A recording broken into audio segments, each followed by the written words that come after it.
Je voudrais en terminant parler un peu de moi. J'ai accepté Christ comme Seigneur et Sauveur le 5 novembre 85 à 9 heures.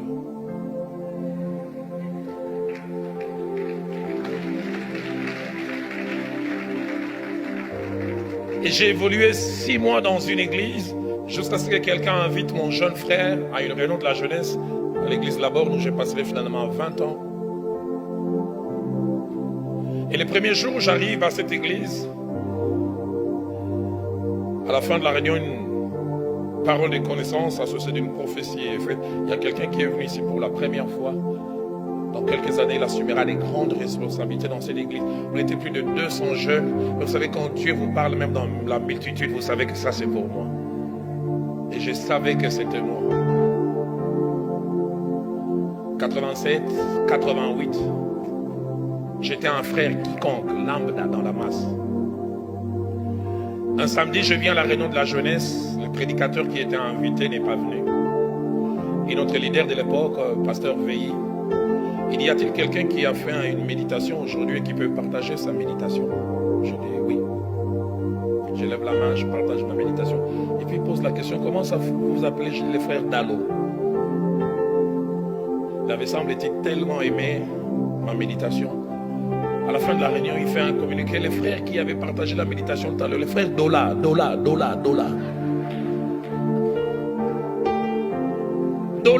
il est où?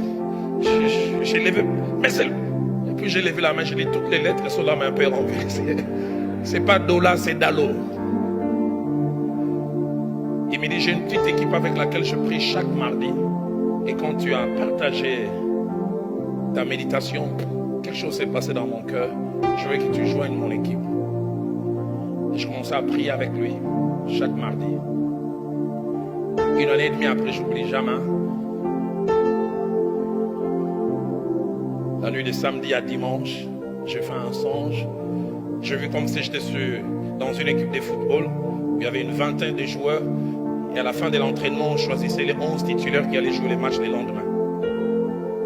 Et j'ai fait au moins 5 à 6 entraînements. Et chaque fois à la fin, on ne me choisissait pas parmi les titulaires. De telle sorte qu'à la fin de l'entraînement, quand on choisissait, j'allais déjà m'échanger parce que je savais qu'il n'y avait rien à espérer. Et puis je vois notre équipe qui va jouer. Alors qu'on était en train de jouer, notre numéro 10 s'est cassé la jambe. Je ne faisais même pas partie des joueurs réservistes, j'étais sur les gradins. Et je vis l'entraîneur en désarroi, il dit, mais le seul numéro 10 de remplacement, c'est Dalo, mais on n'avait pas prévu. Et puis il retourne vers les gradins, Dalo, il est où? Et je vois, on m'appelle, je vois comment je m'échange, et je commence à me réchauffer. Et je me suis réveillé. Dès l'instant où je me suis réveillé, l'Esprit de Dieu m'a dit, tu vas remplacer quelqu'un. Ton temps est arrivé, ta saison est arrivée. Dieu parle tantôt d'une manière, tantôt d'une autre, et on y prend point garde.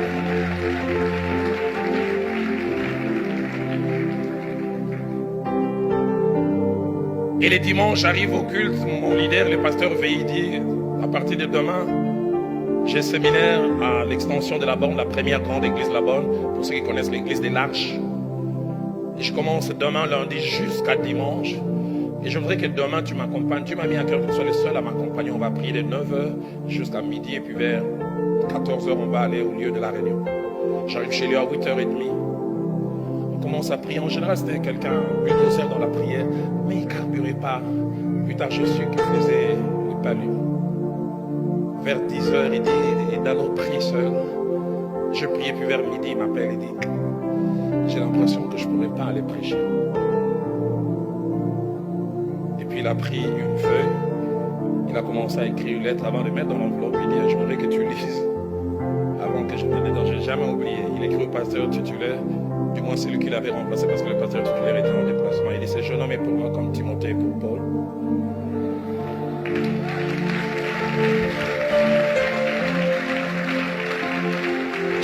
J'aurais voulu venir prêcher aujourd'hui, mais je ne peux pas.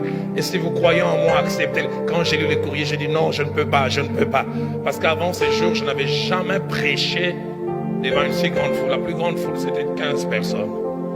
Et là, on m'a exposé dans une église de plus de 1500 personnes. Il m'a dit, mets-toi à genoux. Et quand je voulais hésiter, je me suis rappelé du songe. Oh, le numéro 10 était blessé.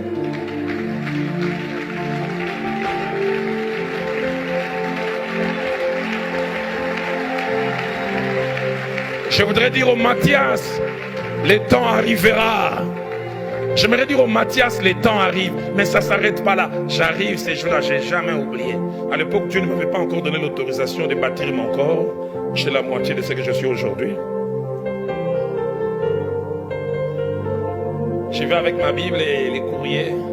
Je ne voulais jamais, je donne les courriers. Celui qui avait remplacé le pasteur titulaire, il termine de lire, puis il me regarde. Il me parle en lingala. Je vais essayer de traduire ça en français, il dit petit. Il ne m'appelle même pas homme de Dieu, frère petit. Toi, tu sauras prêcher, c'est toi. Toi.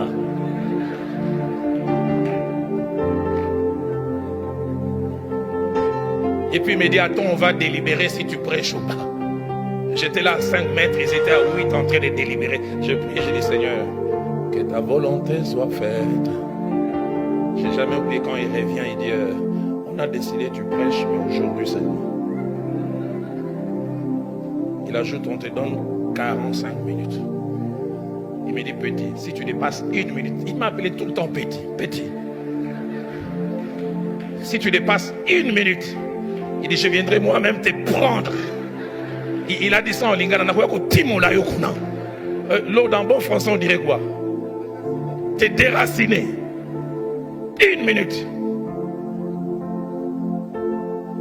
J'avais préparé un message sur le baptême du Saint-Esprit et ses effets. J'ai prêché 32-33 minutes.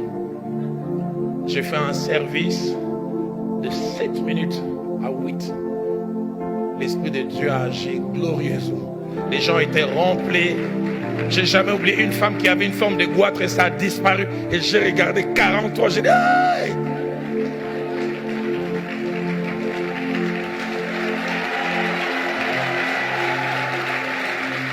J'ai jamais oublié. Mohamed, à 44, je vais lui donner le micro. Il dit, continue, continue, continue, continue.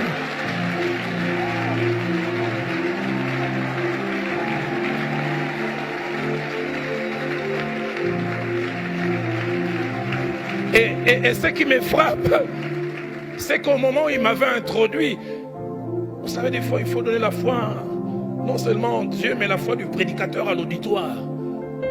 Mais quand il m'a introduit, écoutez comment il m'a introduit. Église, pardonnez-nous.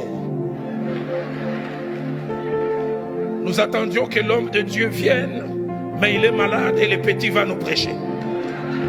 Donc il y avait d'un côté un homme de Dieu et un petit. Quand il a vu Dieu se manifester, il m'a dit continue, j'ai continué encore 10 minutes, c'était encore glorieux. Et il reprend le micro, écoutez sa prière. Père, nous te rendons grâce pour l'homme de Dieu que tu nous as envoyé.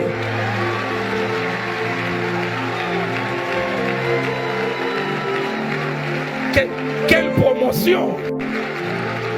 1 heure avant, j'étais le petit. Et je deviens un homme de Dieu.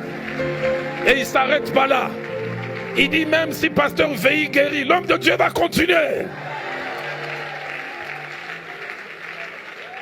Et j'ai prêché comme ça de lundi jusqu'à dimanche.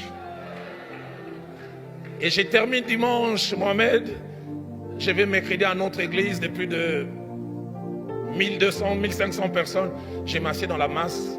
Mon pasteur qui ne me connaissait pas, il ne savait pas que les échos étaient arrivés chez lui. Le fait Jacques-André Vernon qui monte du haut de la chair avant de prêcher, il dit il y a des David qui tuent des ours et des lions en forêt, mais qui se cachent, ils sont ici. Il dit il y a un frère, le frère Dola, il est où? La même erreur. Le frère Dola, il est où? Personne. Il dit, celui qui a prêché à Masna, j'ai levé la main, j'ai dit, les lettres sont là mais renversées, pas Dola, Dalo. Je faisais partie d'aucun comité. Et il m'appelle, il dit, vendredi prochain, j'aimerais que tu prêches. Et je vais voir ce qu'il y a dans ton ventre.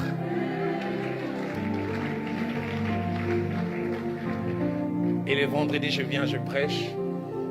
Touché, il prêche encore mercredi. 1 année après, je faisais partie du comité de l'équipe. Et 2 ans après, je devenais son pasteur assistant.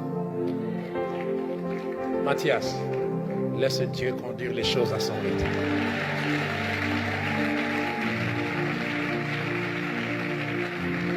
Donne-nous des Matthias quand ils ont raté le choix des 12, il reste encore. Donne-nous des Matthias quand ils désiraient être avec les 12, on les place parmi les 70 autres, il reste encore. Parce qu'il finit un temps où Matthias rejoint les autres et que Dieu bénisse sa parole. Est-ce qu'on peut acclamer le grand Dieu?